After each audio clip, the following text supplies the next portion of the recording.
गोस्वामी जी महाराज पूर्व प्रसंग में वर्णन किए। श्री लक्ष्मण जी महाराज श्री रघुनाथ जी के वचन सुनते ही तुरंत उठ करके बैठ गए। जो उनको शक्ति लगी थी वह आकाश में चली गई और इसके बाद पुनः धनुष बाण हाथ में लिए हुए श्री लक्ष्मण जी युद्ध भूमि में रावण के सन्मुख आ गए।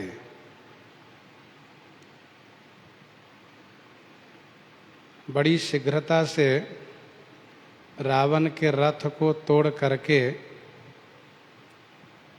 सारथी को मार दिए।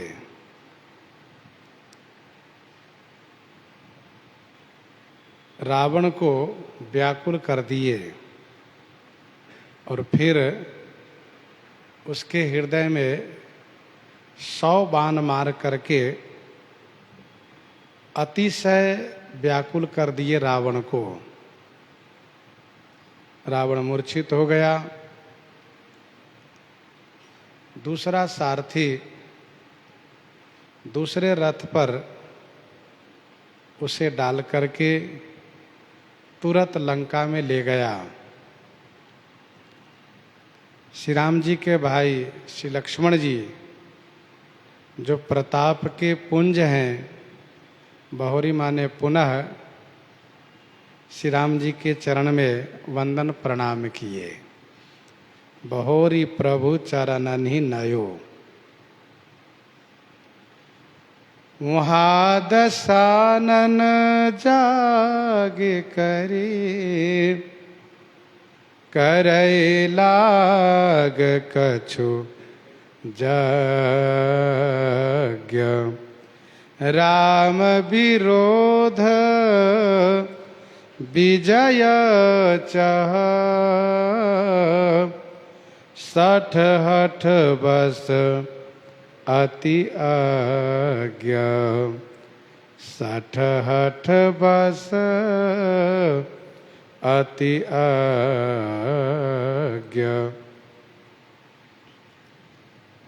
वहाँ लंका में दशानन रावण जब मूर्छित अवस्था से जगा तो विजय प्राप्ति हेतु कुछ यज्ञ करना प्रारंभ किया। कुछ यज्ञ करने लगा। मानसकार कहते हैं कि रावण 60 माने मूर्ख है, बहुत बड़ा मूर्ख है। हठ बस, हठ के बस में हो गया, हठी है। अति आज्ञ माने अतिशय ज्ञानी है। श्री राम जी से विरोध करके विजय की कामना कर रहा है, विजय चाह रहा है।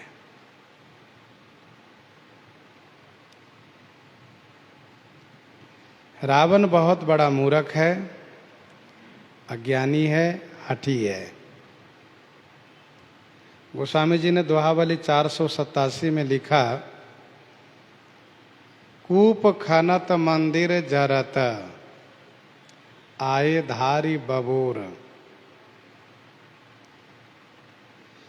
कूप खनत मंदिर जरत, जब घर में आग लग जाए तो कुआं खोदना शुरू करे। क्यों? तो कुआं खोद करके फिर उसके पानी से हम घर की अग्नि को बुझाएंगे। सेना जब सीमा पर आ गई हो तो बबूल के वृक्ष लगाया जा रहा हो। गोस्वामी जी ने कहा वो भयंकर मूर्ख है, दुर्बुद्धि है वह। वैसे रावण महान मूर्ख है, अज्ञानी है। अध्यात्म रामायण में वर्णन है, रावण दैत्य गुरु शुक्राचार्य के पास पहुंचा और कहा कि आप जैसे सामर्थ्यवान गुरु जी के रहते हुए आपका चेला रावण हार रहा है। लोग आपकी बड़ी हंसी करेंगे। महाराज, मुझ रावण को विजयी बना दीजिए, आशीर्वाद दीजिए। तब शुक्राचार्य ने कहा, रावण, तुम एकांत में एक यज्ञ करो, मैं उस यज्ञ की विधि बताता हूं। यज्ञ तुम्हें करना होगा, परंतु ध्यान रहे कि उस यज्ञ काल में कोई तुम्हें विघ्न करता तुम्हारे पास न पहुंचे। यदि तुम्हारा यज्ञ निर्विघ्न संपन्न हुआ तो मेरा आशीर्वाद है, तुम विजयी हो जाओगे, क्योंकि तुम्हें उस यज्ञ कुंड से एक रथ की प्राप्ति होगी, जो दिव्य रथ होगा। उस पर अस्त्र शस्त्र होगा, और तुम जब रथ पर सवार रहोगे तो तुम्हें कोई मार नहीं पाएगा, तुम विजयी हो जाओगे। रावण दैत्य गुरु के निर्देशन में, श्री शुक्राचार्य जी के निर्देशन में लंका में आकर के अपने महल के भीतर ही गुफा बनवाया। बिल्कुल पाताल जैसे गहरा, पाताल सदृश बहुत गहराई में गुफा बनाया, और राजमहल के सभी फाटक बंद करा दिया, चारों द्वार भी बंद करा दिया। और इसके बाद वह उस गुफा के भीतर बैठ करके यज्ञ आरंभ किया, यज्ञ करने लगा।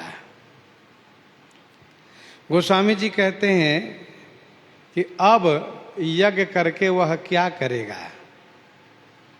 श्री राम जी से विमुख है, श्री राम जी से विरोध किया है, इसीलिए इसका यज्ञ अब सफल होने वाला नहीं है।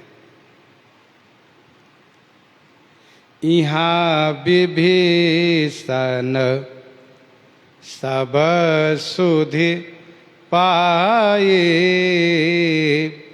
सपदि जाए रघुपति सुनाई। यहाँ विभीषण सब सुधि पाए, सपदि जाए रघुपति सुनाई। यहाँ श्री राम जी के पास विभीषण जी ने सब सुधि पाई, सब खबर पाई। सपदि माने शीघ्रता में जाकर के श्री रघुनाथ जी को यह खबर विभीषण जी ने दिया, यह सूचना दिया। उन्होंने बड़ी शीघ्रता से यह सुधि सुनाई। यहाँ विभीषण सब सुधि पाई। अध्यात्म रामायण में ऐसा वर्णन है कि सब द्वार बंद होने की सूचना विभीषण जी को मिली। महाराज, रावण ने सभी द्वार बंद कर दिए। विभीषण जी के 4 मंत्री हैं, पक्षी आदि का रूप बना करके जाते हैं और सब खबर लेकर आ जाते हैं। विभीषण जी अनुमान करने लगे कि बात क्या है कि सभी दरवाजों को, सभी द्वारों को रावण ने बंद कराया है। तो महल से धुआं दिखाई पड़ा। विभीषण जी समझ गए, धुआं दिखाई देने का मतलब रावण यज्ञ कर रहा है। तो अध्यात्म रामायण के अनुसार धुआं को देख करके विभीषण जी ने समझा, और मानस कल्प की कथा से ऐसा समझना चाहिए कि विभीषण जी के मंत्रियों ने सारी सूचना ला करके दी है। विभीषण जी महाराज ने सपदि माने शीघ्रता में जाकर के श्री राम जी को यह सूचित किया, निवेदन किया, सरकार नाथ करैरा बन एक जागा, नाथ करैरा वन एक जागा, सिद्ध भय नहीं मरहि अभागा, सिद्ध भय नहीं मरहि अभागा। हे नाथ, रावण एक यज्ञ कर रहा है। स्वामी, यदि उसका यज्ञ सिद्ध हुआ ना तो वह अभागा नहीं मरेगा। हे नाथ,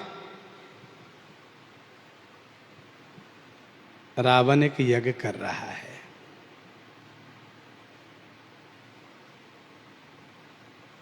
आप मेरे नाथ हैं, आपसे मैं सनात हो गया हूं।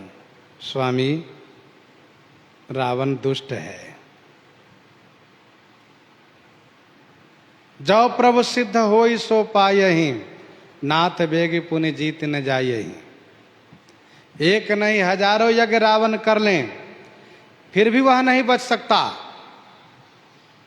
परंतु आप वरदान की मर्यादा को मानते हैं, आप यज्ञ की मर्यादा को मानते हैं, इसीलिए आप उस मर्यादा को पालन करते हुए जल्दी नहीं मारेंगे, जिससे उस रावण के द्वारा सबको कष्ट होता रहेगा। वह अभागा है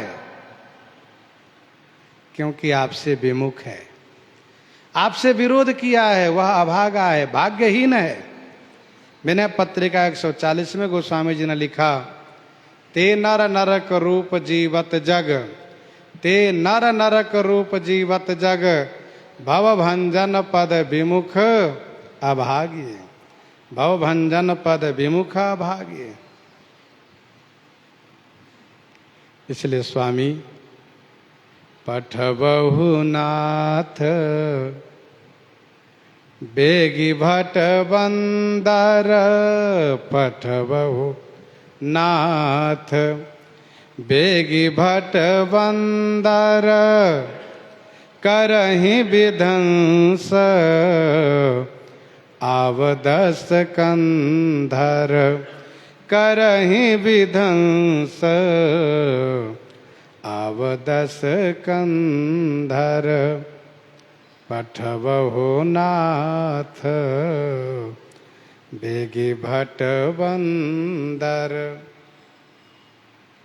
हे नाथ, बेगी माने शीघ्र, भट्ट माने योद्धा, बंदर को पठबो माने भेजिए। हे नाथ, शीघ्र योद्धा बंदर को पठबो माने भेजिए, वे जाकर के यज्ञ विध्वंस करें, करें विध्वंस, जिससे आवदस कंधर, दस कंधर रावण आ सके, जिससे वह दस कंधर रावण आ सके। पठबहु नाथ बेगी भट बंदर, करहि विध्वंस आव दस कंधर। सरकार ने कहा, विभीषण जी, बहुत सुंदर, आपने बड़ी अच्छी सूचना दी और उस पर हम तुरंत क्रियान्वित करते हैं। प्रातः होत प्रभु सुभट पठाये, हनुमदादि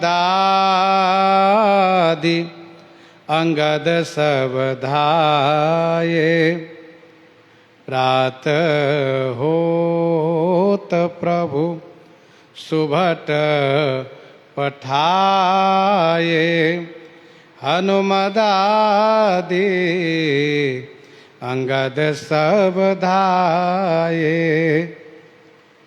प्रातः होत प्रभु सुबट पठाए। प्रातः होते ही प्रभु श्री राम जी सुबटों को पठाए माने भेज दिए। हनुमदादि अंगद सब धाये। हनुमान आदि, श्री अंगद हनुमान आदि योद्धा लोग धाये माने दौड़े। रावण का वध श्री राम जी स्वयं करेंगे। इसलिए प्रभु ने विभीषण जी की मंत्रणा पर, विभीषण जी के सलाह पर यज्ञ विध्वंस करने के लिए, जो यज्ञ विध्वंस करने में कुशल वानर हैं, उन सुभट वानरों को प्रभु ने भेजा प्रातः होते ही, क्योंकि यह यज्ञ इसका चलेगा। ऐसा नहीं कि रात्रि में पूरा होने वाला यज्ञ था, ऐसा नहीं था। इसका यज्ञ कई दिनों का था। जब तक इसका यज्ञ पूरा न हो तब तक यज्ञ करने का उसका उद्देश्य है, उसका लक्ष्य है। श्री राम जी श्री हनुमान अंगद आदि योद्धाओं को भेज दिए। देखा वे लोग वहां पहुंचे तो देखा कि सब द्वार बंद है। कौतुक कूदी चढ़े कपिलंका, पैठे रावण भवन असंका। कौतुक कूदी चढ़े कपिलंका, पैठे रावण भवन असंका। कौतुक कूद चढ़े कपिलंका। कौतुक माने खेल में ही कूद करके कपि लंका पर चढ़ गए, अर्थात कूद कर लंका में चढ़कर आ गए, किला पर चढ़ गए, लंका पर चढ़ गए, लंका के दुर्ग पर चढ़ गए। कौतुक कूद चढ़े कपिलंका, खेल में ही।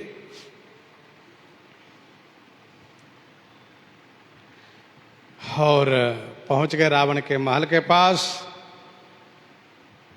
रास्ते में जो विरोध किए उनको दंडित करते गए, मारते गए, और पहुंच गए रावण के महल के पास।